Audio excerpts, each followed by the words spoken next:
Hello, everyone.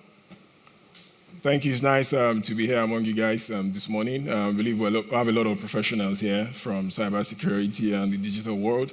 We're from Nigeria. He introduced us already. We work in law enforcement in Nigeria, the leading organization in Nigeria, and West Africa as well, the Economic and Financial Crimes Commission in Nigeria. I don't know if you've heard about the EFCC before, but I know that most law enforcement in Europe and around the world collaborate with us back home to tackle cybercrimes and cyber threats, basically emanating from our country.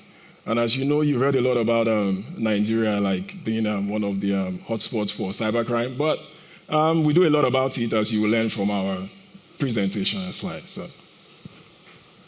So basically, the topic we're looking at is the scale, threat, and impact of cybercrime in Europe by West African actors. We're looking at two case studies that we will show you very soon, and to see how the scale of the threat, the crime that was perpetrated, and how it was organized, basically. So look at the concept of cybercrime and cyber attacks, which I know a lot of people here know. We won't dwell too much on that. We see some of the common cyber tactics deployed by cybercriminals.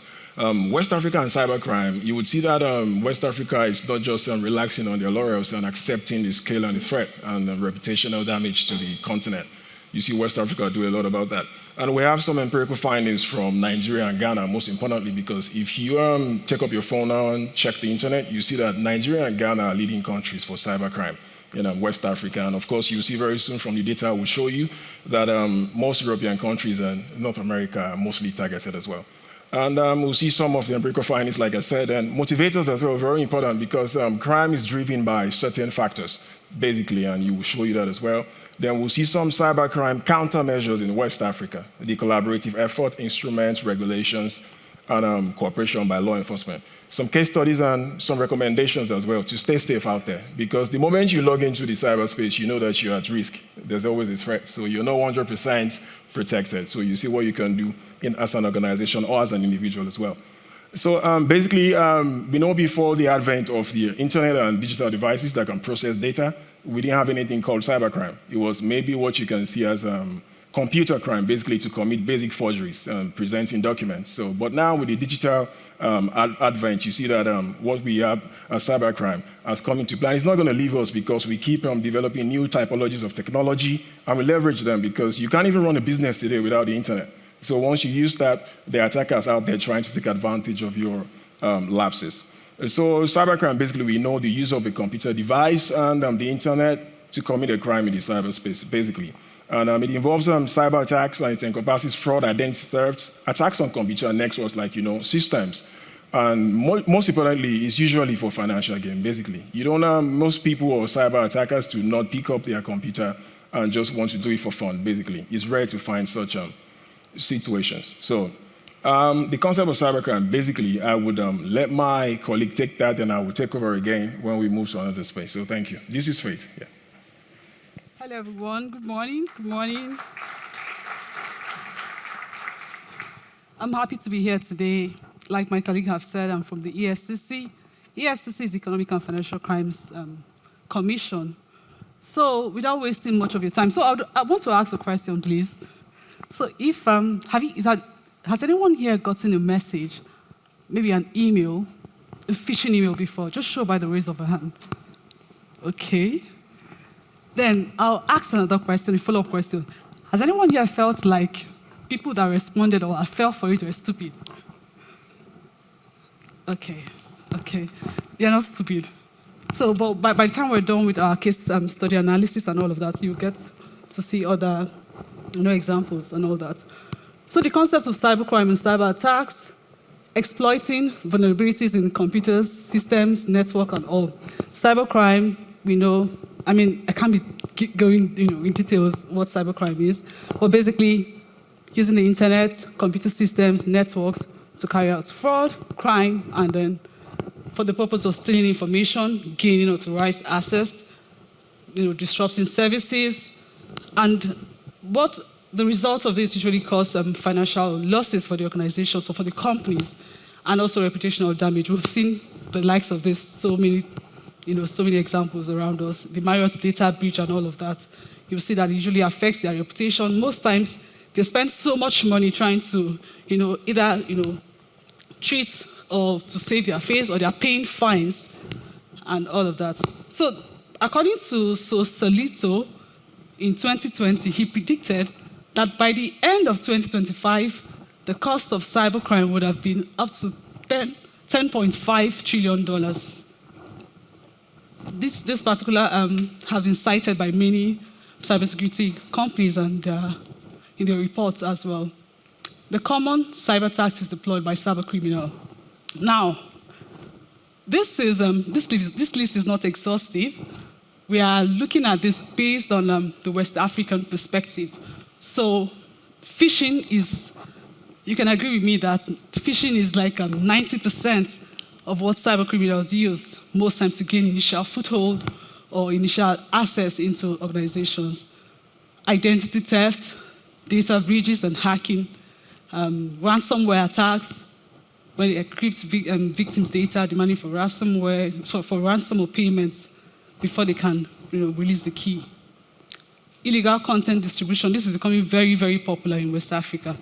Very, very popular because, of course, the use of AI. AI is not helping in this regard. And then for deep, okay, let me just keep moving. Malware, we all know what it is, so I'm not going to spend much time talking about it. Smishing, just a variant of phishing attacks that comes with text messages, vision, voice calls, deepfakes. I was going there earlier when I mentioned about the common tactics used by cybercriminals in West Africa.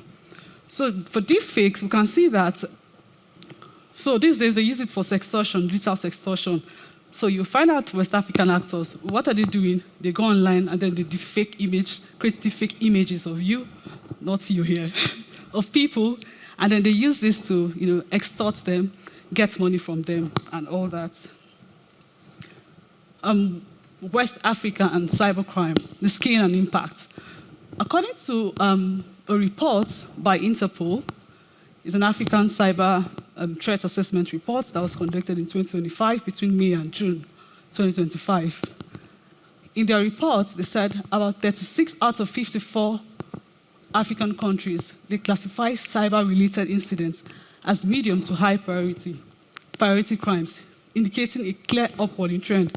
So this is simple. Before 2025, or before, I think in the early 2000s, when the internet started coming into Africa, most of all you would get, you could barely find any cybercrime. You could barely find any crime related to cyber.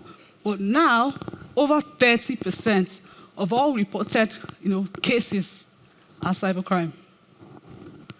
Very sad. And then most times, this target, the target is not even in Africa. Of course, yes, we still experience a lot of petty threats here and there and cybercrimes here and there. But majorly, where the impact is high is in the Europe and in the West, in the US. We'll see a lot of that much later. And in their report, they identified the five major threats in West Africa: the online scams, ransomware, business email compromise, digital extortion, I've mentioned this earlier, cross-border fraud.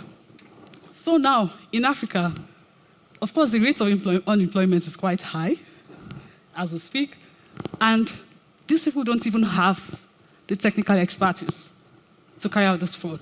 So what happens is, some people, you'll see that in the case study analysis later in the slide, some people, of course, foreigners, they go and recruit these people, and then they teach them how to do this. That's one. Sometimes they carry out this fraud in a very organized manner. So somebody in Africa is sending you the emails or the phishing emails and all of that, and then the money is being sent from here in Europe, for example. But an European company is paying the money to somebody here in Europe, but somehow somebody in Africa is also getting benefits from that money. We'll talk about that much later. Okay, this is just a graphical representation of the assessment that was carried out by Interpol in Africa. From this graph, we can see that West Africa, the blue line here, has more than 30% of all crimes. I'd mentioned earlier that more than 30% of all reported crimes currently now in West Africa is cybercrimes, cyber-related offenses. So, and then this is another one, most frequently reported cyber threats across African Interpol member countries. This was in 2024. As you can see, online scams, including phishing, is rated, top ranked there as one. So back to what I was saying. So most times people think that, okay, you have a lot of these West African actors or cyber criminals. They're all, sophisticated. They have all the technical skills and all of that. Most times it's easier for them to get you to release your information to them than for them trying to hack into your systems. So people would think, okay, how are European companies being attacked? A lot of the times it's through your executives. It's through your employees.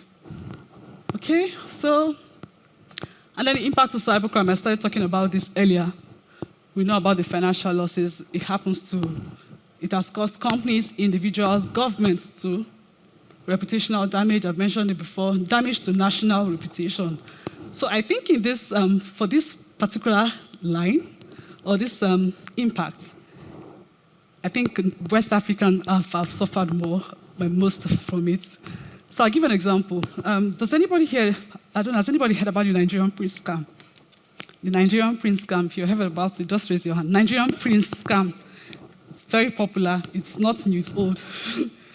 So most times when people talk about, or when Nigeria is being mentioned, a lot of that, the only thing that comes to people's mind is the Nigerian prince scam, fraud, cybercrime. So why is this so? Does it mean that everybody in Africa or in West Africa are cyber criminals? No. So, but because of the things that have been happening, or the cybercrime that have been perpetrated in the country, has also damaged, our reputation, national reputation. Of course, economic decline. Foreign investors won't come to a country like that to come and invest. And it also happens everywhere, clock to development. So this is empirical findings. I'm going to hand over to Mr. Suarez to continue. I'll come back again. Thank you. All right, so thank you. Just to add something about the reputational damage to a nation. I remember when we were trying to get our visa to come to Munich. It's our first time in Munich, and we had to talk to Vera. And we were skeptical about going to the embassy because of the reputational damage to Nigeria already, because of the popularity for cybercrime. So a lot of nationals who are maybe in Europe or your country have a little reputation about cybercrime. I just want to say you're very lucky and you're not facing too much of a kind of attack. So, we suffer that a lot. So empirical findings, basically, you would see if you pick up your phone to check now, you see that Nigeria and Ghana rank top when it comes to cyber incidents and threats in Europe and across the world as well. You see, we said already, Nigeria is often cited as a major source and target of malicious internet activity in the region. If you see Ghana ranks top in country when it comes to cyber-dependent crimes, for example. So crimes that you cannot perpetrate without the use of the internet dependent, like online scams, romance scam. And these days, a lot of individuals and corporations, you have romance scam, you have business email compromise, and also data breaches as well. So these empirical findings, for example, is based on a research that I did with some experts in the academia.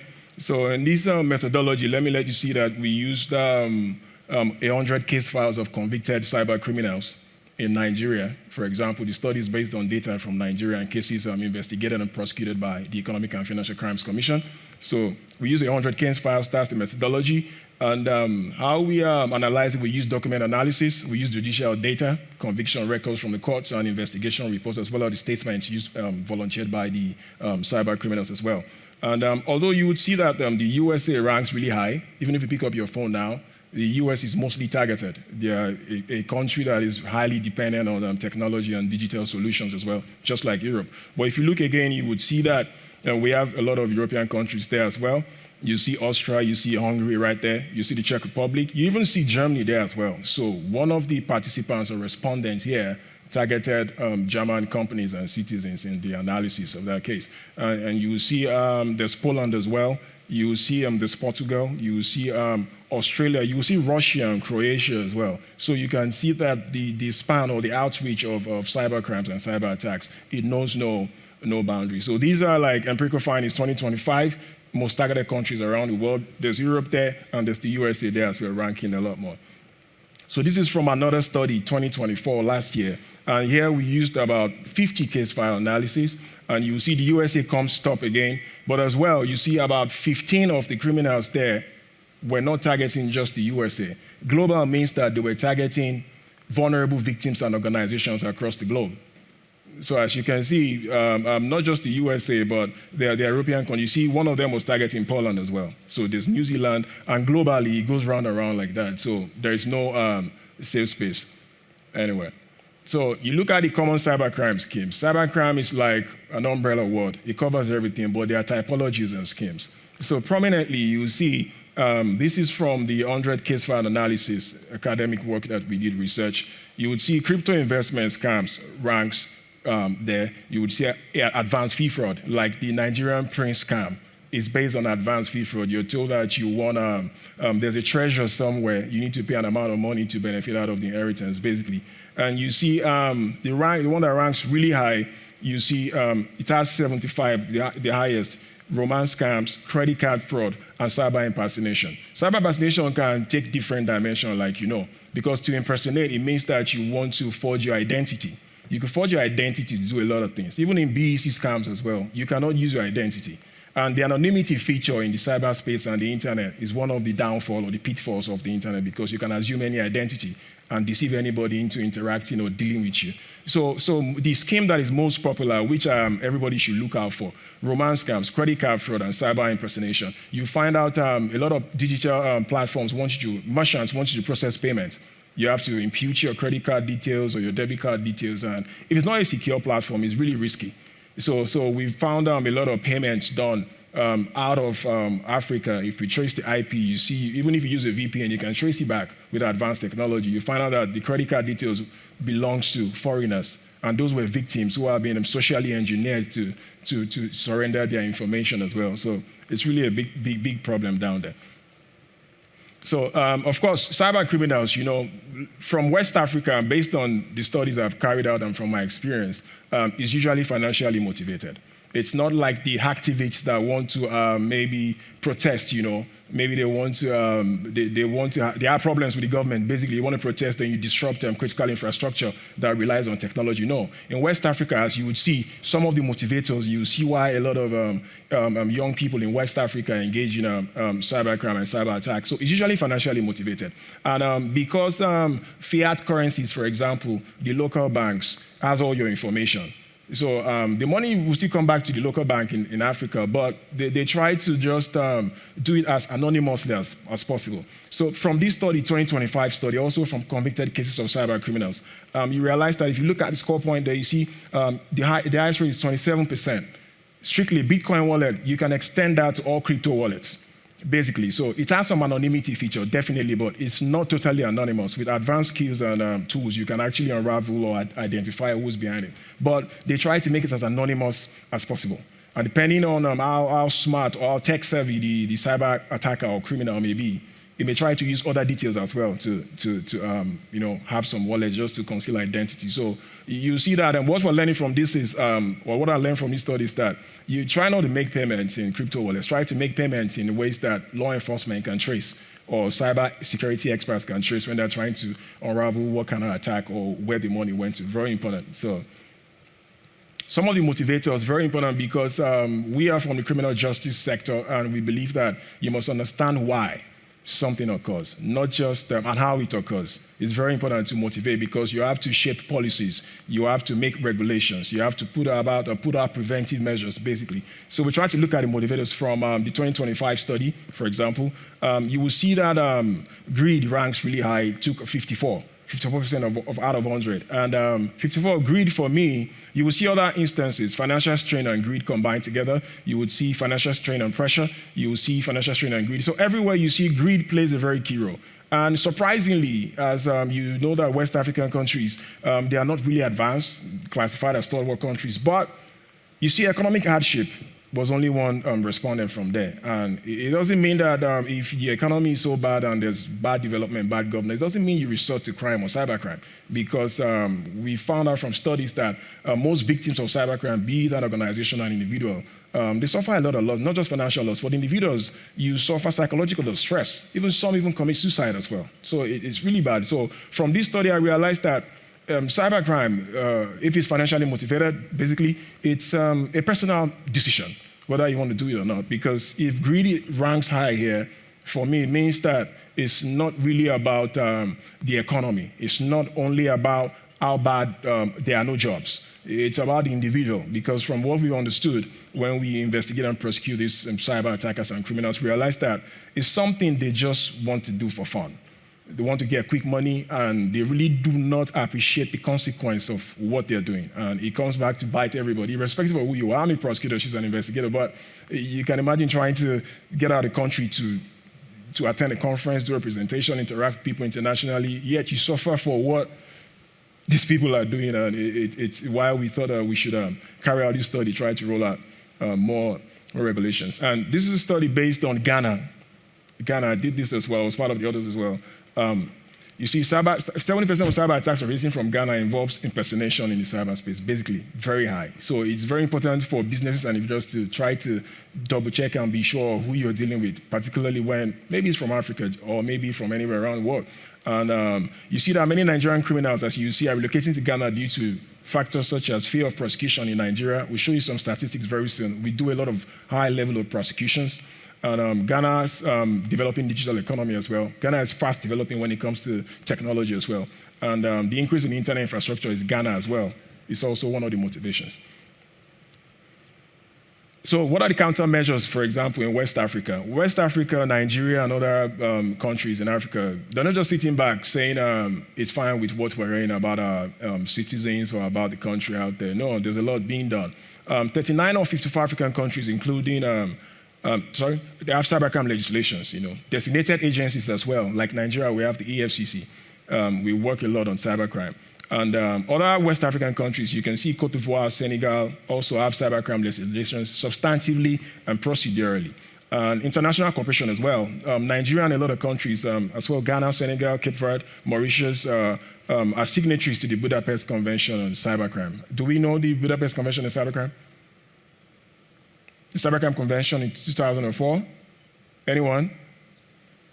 So, yeah, 2000, yes. It strengthens international cooperation. So when it comes to extradition, mutual legal assistance, for example, if the German police, for example, investigating a case of cybercrime that involves a criminal from Nigeria, for example, this convention makes it possible for international cooperation between Germany and Nigeria to collaborate and make sure that if it comes to expatriation of the stolen funds or extradition of the cyber attacker or criminal back to Germany to face the law, depending on what both countries agree. We can also prosecute the country, prosecute the individual in Nigeria as well, depending on what both countries agree.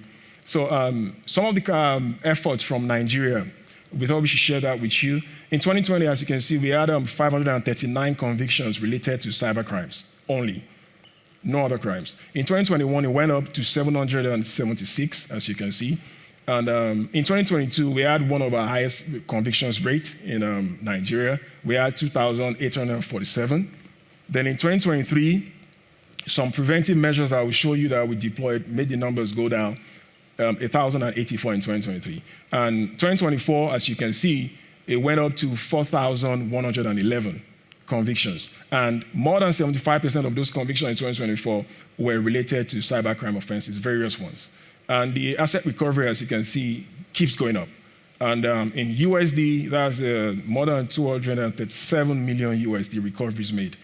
Most of them are related to cybercrime offenses as well. So those are the links on the official EFCC website if you want to check them out for more knowledge. We just don't investigate and prosecute. We also try to put out preventive measures as well from Nigeria to tackle it. And so we just created this Cybercrime Rapid Response Center. We take calls for cybercrime incidents. Wherever you are in the world, you can reach out, and we will treat the case as soon as we can. We do some public awareness campaigns as well in different educational institutions on cybercrime, try to talk people out of perpetrating crime in the cyberspace. We do youth empowerment as well. We talk to undergraduates because based on studies and what we do, we realize that most young Nigerians, undergraduates and graduates, young graduates are the ones who are the perpetrators of this cybercrime. We try to empower them, discouraging them from engaging in cybercrime, basically. Reformation programs as well. We talk to these cyber attackers, basically cyber criminals, letting them know that you have to use your technical and digital skills in the right way and not to attack organizations and individuals. And private sector partnership as well. I don't know if you know Flutterwave is a big fintech company in West Africa and Nigeria. So the FCC, we're partnering with them to build a cybercrime research center in Nigeria as well to train young Nigerians in cybersecurity and research. And we also do training, a lot of training. I have colleagues who have been to Germany to collaborate in training events with the German authorities on cybercrime, basically. So this is the first case study, which we want to show you. Basically, you can read it while I just quickly explain because of our time. It's a case involving a syndicate of cyber criminals that targeted about 5 countries in Europe, basically. So they specialized in tactics such as phishing, cyber forgery, cyber impersonation in a large-scale business email compromise scheme that they operated for a while. They swindled a lot of corporations across European countries as well as other unsuccessful attempts. So the demographic, basically, countries in Norway, Denmark, Austria, and Switzerland were affected by this syndicate attack. As you can see the numbers, about 600,000 euros was lost to the scheme perpetrated by these cyber criminal that you would see later. A lot of corporations lost money. There were attempts that were not successful as well, based on the investigation. This is the offender's information. You can check it out later. You see his pictures, see more details. As you can see, he posed as a car and jewelry dealer, but investigation proved that that's not it. There was no information about what he does, what he claimed to do. At the time of arrest, he was 34, he was married, and he's Nigerian, and that's his name, Skills Olatunji Ishola, that's his name. And this is just a synopsis. Basically, we received a complaint, EFCC, from Interpol, basically. And there was a case coordination meeting by authorities from Denmark, Norway, Austria, and Switzerland, indicating their losses, basically, to these cyber criminal who swindled victims collectively about 600,000 euros. And it was BEC basically attacking corporations and penetrating those corporations through their executives, CFOs, CEOs, basically. So how was he found? There was an email that was discovered. Investigators will always do their thing, basically. For every intelligence, there's counterintelligence. So if you want to attack as a cyber criminal, there are always preventive measures and ways to find you out, basically, through investigation. So Interpol did their thing at that point with all the countries, Norway, Denmark, Austria, and they were able to identify an email that was used in the BEC fraud by this criminal. And in that way, the email was shared with Nigerian authorities, and the IP address used or linked to the crime was traced. And they were able to also gain remote access to the computer system used by this cyber criminal. And they found personal documents such as travel ticket and vehicle ownership registration belonging to Mr. Scales. And that was how his identity was unraveled, and his address was found on the vehicle registration documents, and that was shared with Nigeria's EFCC. And it led to the arrest of Mr. Scales, basically. He was charged to court on a 45-count charge of cybercrime and money laundering. And he was convicted on all counts, Mr. Scales. And he forfeited 2 luxury houses, and they were identified as proceeds of crime, basically.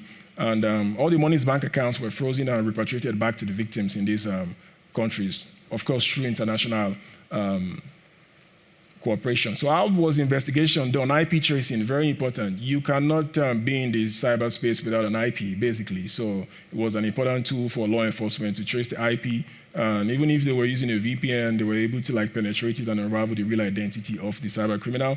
Open source intelligence was really good, and also social media intelligence was really used in this platform. A lot of information was gotten from the social media handles on Facebook and Instagram to collect available information, basically.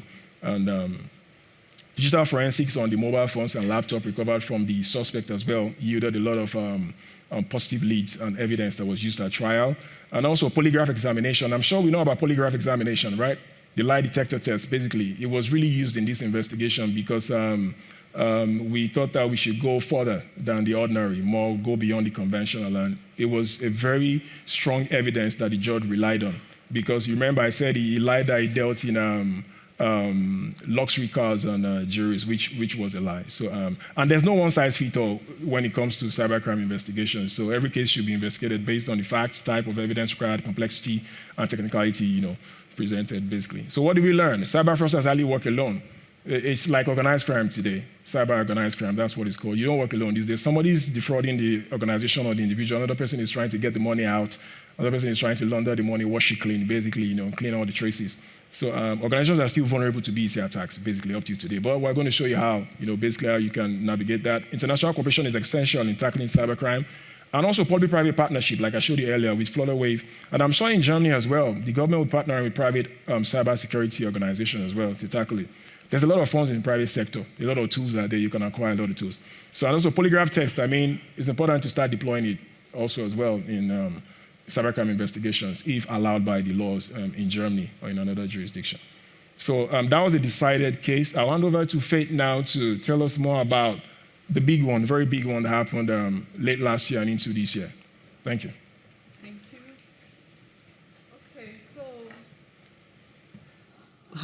Okay, so I'll try to, this is actually one of the biggest arrests in the history of Nigeria on cybercrime. In one operation, 792 suspects of cybercrime were arrested.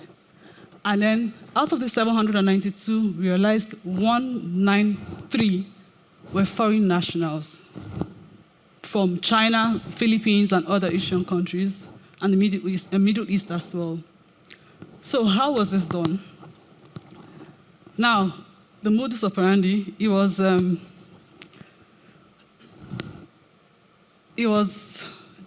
this happened in December 2024. That was when this operation happened. Now, these people came from, majority of the executives of this company, they came from China. They're Chinese. So they came, rented, they had this building that they rented, about 7-floor story building, like 7 floor in Lagos. Lagos is like the digital hub of Nigeria, even West Africa in a way, yeah. So they rented this building, had over 500 staff, so many. They had people running shifts. They had accommodation for people to sleep over. So they ran the organization like it was a very, you would think it's like a multinational corporation with the call centers. It was really big. It was really big. They had centralized coordination. They had resources. Yes, they had resources. And then they also made it in such a way that they were training these people. They had training manuals. They had experts on cybercrime. Now, their targets were victims in the USA, Europe, and other parts of the globe. What were they doing? They had all these Nigerians or people, because they came. Of course, it's easier for them to recruit Nigerians. Unemployment, remember I had mentioned this earlier. And then they came and they offered, of course, they were offering juicy salaries to these people. And they paid them in cash, not through their bank accounts. They paid them in cash. Then they had scripts that they had scripts, got these guys to come, and then they'll go online, look for these victims. They gave them all the fake profiles, scripts, and everything to say, had these guys go online, look for victims. You think that this is somebody that you're having a romance relationship with, of course, through romance scam. That's why they were able to get their victims. And then they will introduce you, and then it will look like maybe somebody you're in a relationship with is just advising you on an investment, telling you there's this crypto investment that you should invest in. So from that point, as soon as they're able to advertise the crypto investment fraud to their victims, these Chinese guys take over. So even the employees of this organization, they didn't have a full scope of what was happening in the organization. Theirs was just to go online, look for these victims, introduce the investment fraud to them. So they were more like the marketers. Introduce the investment fraud to them, and that's it. And then these guys take over, and then they're able to go down to the payments, have these payments, and then route it to wherever they were routing it to. I don't want to mention it here. So this was romance scam and crypto investments were majorly what was used. Law enforcement action. What did we do? We raided this 7-floor story building, which they occupied, arrested them, And then investigation, we investigated them. Thanks to the help of international corporations, we were able to, recover some of their assets, which they had in virtual currencies.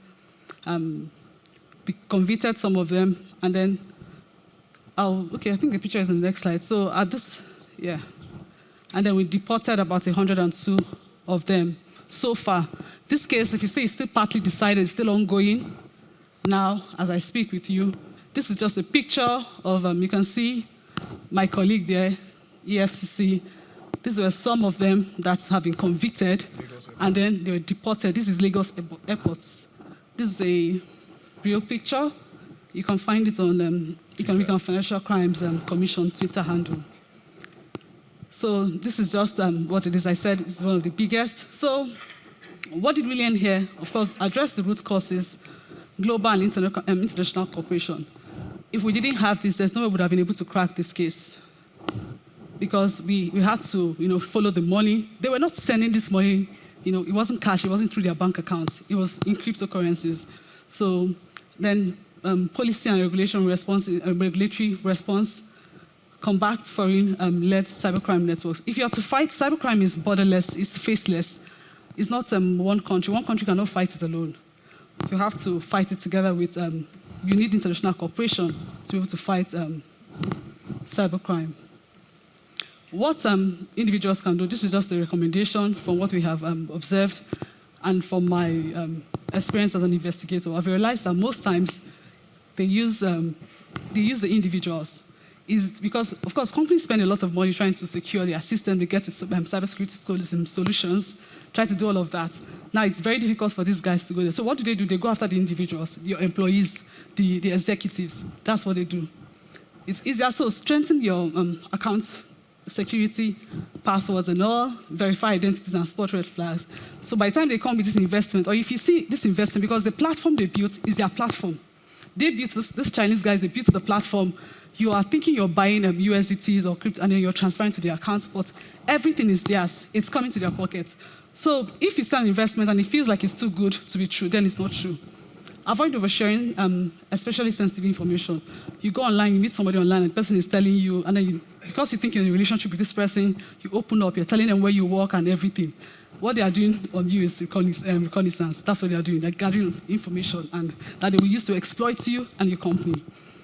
Monitor credit reports, bank accounts, and then updates. Organizations, of course, conduct regular mandatory cybersecurity and scam awareness and trainings for all. This cannot be, overstressed, because most times what we do, I don't know how it's done here, but most times organizations just organize a one-time training for their employees and tell you, cybersecurity training, that's all. But I think this is something that should be done routinely, it should be done regularly. And then include simulations and drills. Don't just stop at conducting trainings or awareness for these people. And include the executives too as well, because most times with BEC, they don't go to the ordinary employees or just staff. They go for the big guys, the CFOs. Okay? International cooperation, I've talked about it. Build a security foundation, implement defense in depth, zero trust model. Sensitive data should be encrypted, redundancy and backups, perform routine assessment, pen testing, secure third-party access, and stay updated. There's one more slide. Okay, so this is, I've forgotten I had this slide here. So this is just an example of international cooperation with Nigeria and West African countries. The Interpol, they started this last year with Operation Serengeti 1. This year, 2025, between June and August, they had the Operation Serengeti version 2. What did they do? They gathered people from different West African countries and then had them, investigated, several cybercrime cases. And because of this operation, they're able to have 1,209 cybercriminals arrested. We can see the victims. Now they're able to get almost 88,000 victims, messages exchanged, and thankfully recovered over 97 million naira. 97 million USD, I'm sorry, naira is the currency we use in Nigeria. 97 million US dollars. Number of countries that participated in Africa, 19 countries. Nigeria was one of the countries that participated. Thank you very much. Any questions? I see my time is up. Thank you. Thank you very much.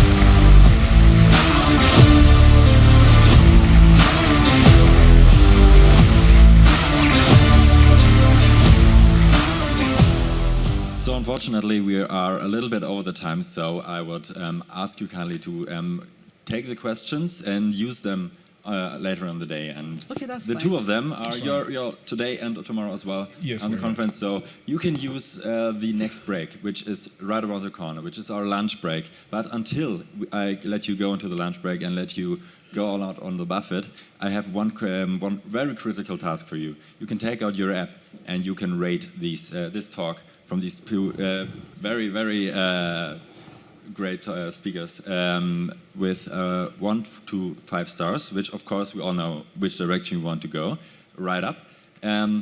So please do that, and to the both of you I want to say thank you very much. Thank you. It's incredible to see the immense scale of cybercrime from Nigeria. So thank you for this wake-up call, and we were looking forward to go into a direct one-on-one with the two of you. Thank you, So Ryan. thank you so much. Thanks so much. Thank you.